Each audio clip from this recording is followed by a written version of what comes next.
No mundo em rápida evolução de hoje, um fenômeno marcante surgiu e está emergindo enquanto falamos. Algo que poderia ser descrito como a religião do prazer.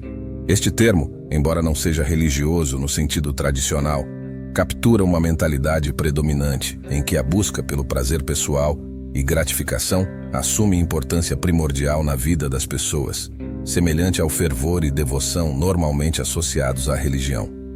A sociedade moderna, com seus avanços tecnológicos e mudanças culturais, frequentemente incentiva uma busca implacável pelo prazer, desde a gratificação instantânea oferecida pelas redes sociais até o fascínio pelo consumismo e entretenimento.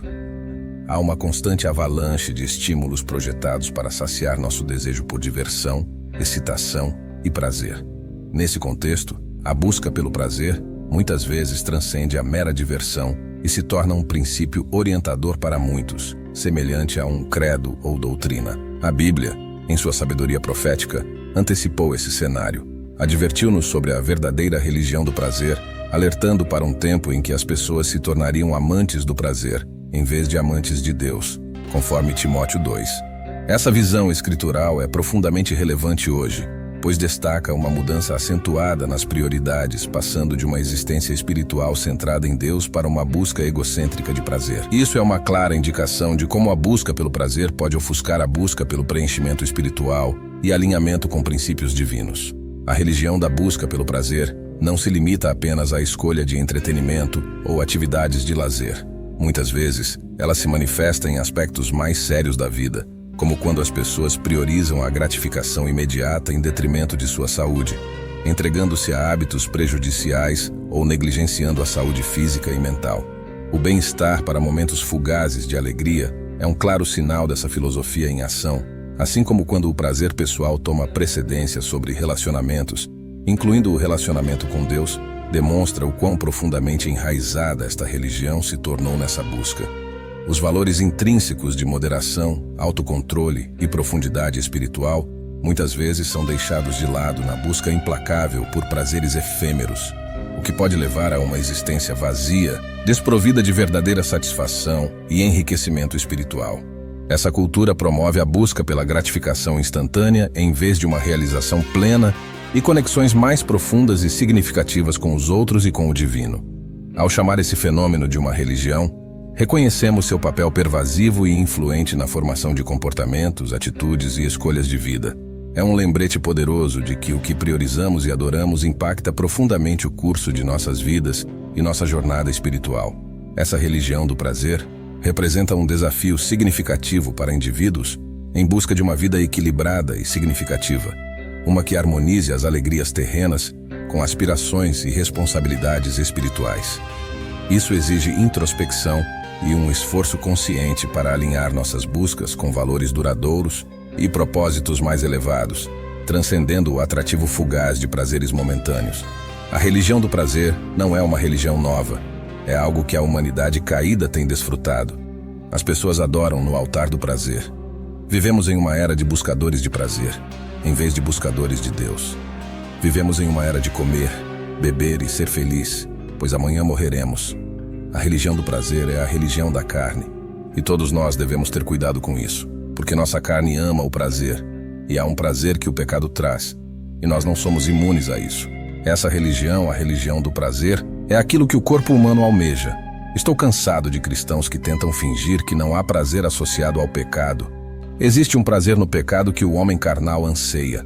Não deixe ninguém mentir para você fazendo-o acreditar que não há prazer no pecado. Há prazer na fornicação, há prazer no adultério, há prazer na imoralidade sexual, há prazer em semear discórdia, há prazer em se vingar, há um real prazer em drogas, há um real prazer em álcool, há prazer nos pecados deste mundo.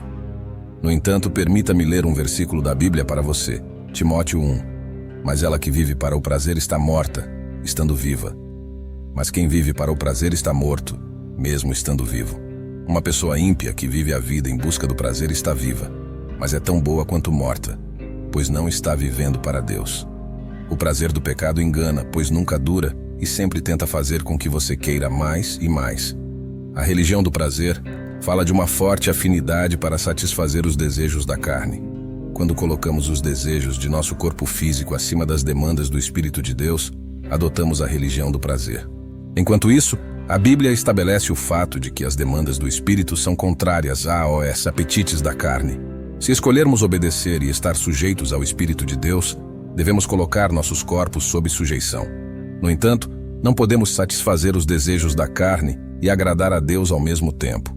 Quando damos maior consideração à nossa carne e seus desejos descontrolados, estamos praticando a religião do prazer, porque a única linguagem que nossa carne entende e se harmoniza é nada além do prazer. Entretanto, Timóteo 1 diz que aquela que vive em prazer está morta enquanto vive.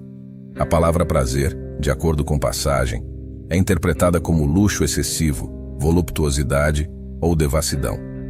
Antes disso, Paulo estava falando a Timóteo sobre como as verdadeiras viúvas deveriam viver uma vida de total consagração a Deus. Em seguida, ele afirmou que qualquer mulher que se entregue à perversão sexual está morta enquanto vive. No entanto, isso de forma alguma isenta os homens. Qualquer homem que se entregue à luxúria na religião do prazer está morto enquanto vive. A religião do prazer é egoísta. Empurra você para colocar seus desejos pecaminosos acima do bem-estar e do futuro de seus entes queridos. Paulo aconselha a se apaixonar pela família e colocá-la acima do prazer. Apaixone-se por sua família, coloque-os antes do prazer. Apaixone-se por seus filhos, coloque-os antes do prazer. Pense em como seu pecado pode destruir sua família, como pode causar divisão. O prazer pode afastá-lo de suas responsabilidades, pode afastá-lo de seus deveres como marido ou esposa. Apaixone-se por seu cônjuge. Eles valem mais do que o prazer do pecado. O prazer do pecado é enganador. Vai enganá-lo pensando que você pode levar uma vida dupla. Você realmente não pode. Quais prazeres secretos você tem que seu marido, esposa ou família não sabem?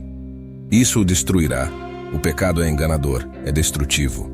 Números capítulo 32 diz: estejam certos de que o seu pecado os encontrará. A religião do prazer faz você tomar decisões tolas, estúpidas. Um dos personagens bíblicos que praticou a religião do prazer foi o rei Salomão, como mencionado em Eclesiastes capítulo 1. Ele disse: eu comuniquei-me com o meu próprio coração, dizendo: eis que cheguei a uma grande estância, e adquiri mais sabedoria do que todos os que estiveram antes de mim em Jerusalém. Sim, o meu coração teve grande experiência de sabedoria e conhecimento, e entreguei o meu coração para conhecer a sabedoria e conhecer a loucura e a insensatez.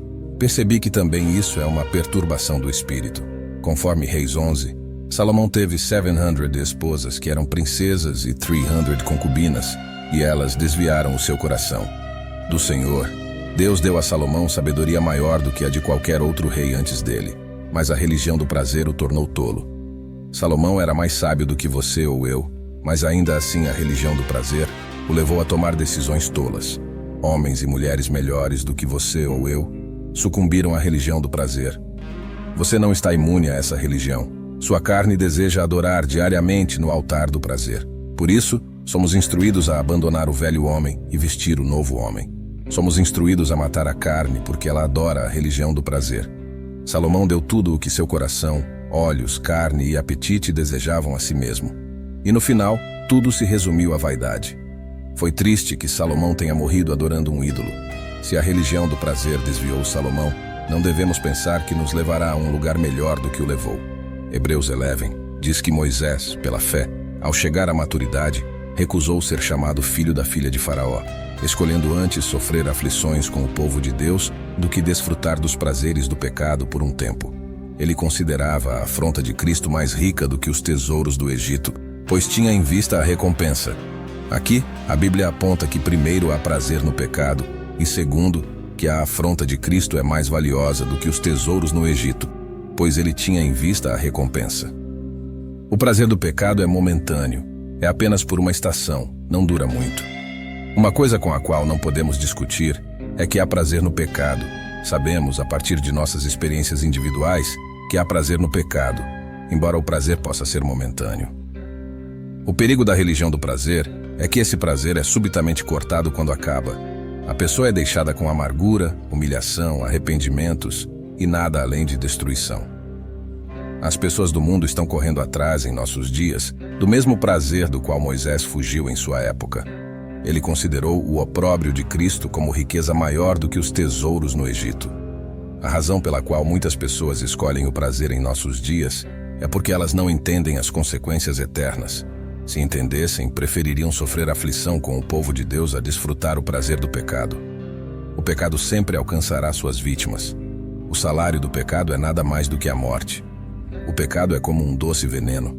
Você pode se divertir enquanto o comete, mas esteja certo de que seu pecado o alcançará. O pecado o encontrará depois de você ter desfrutado seu prazer por uma estação. O prazer do pecado é por um momento, mas as consequências do pecado são eternas. O prazer do pecado é desfrutado secretamente, mas os salários do pecado são concedidos publicamente. Um dia de acerto de contas sempre chegará quando o pecado alcançará aqueles que o estão cometendo.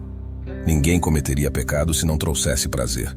O prazer no pecado é a isca pela qual os pecadores são enredados. O pecado parece bom, o pecado é divertido, o pecado promete emoção e nos atrai com a perspectiva de prazer. O pecado nos engana com prazer passageiro e, para piorar as coisas, nosso adversário, o diabo, também tenta esconder as consequências do pecado de nós. O pecado nos ilude, fazendo-nos acreditar que não haverá consequências prejudiciais reais para nossas ações. Ações que possam nos causar um pouco de desconforto aqui e ali e, às vezes, ter uma consciência culpada por um tempo. Mas a recompensa pelo prazer do pecado supera em muito quaisquer consequências que possamos ter que suportar.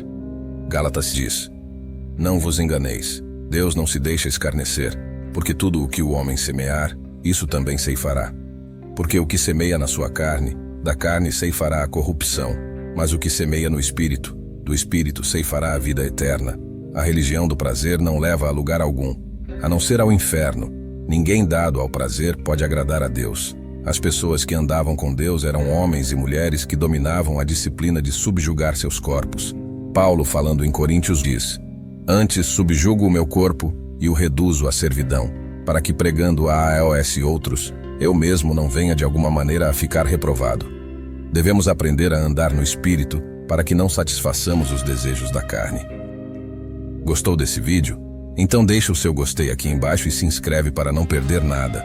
Aqui você tem conteúdos diários. Te aguardo no próximo vídeo. Até breve.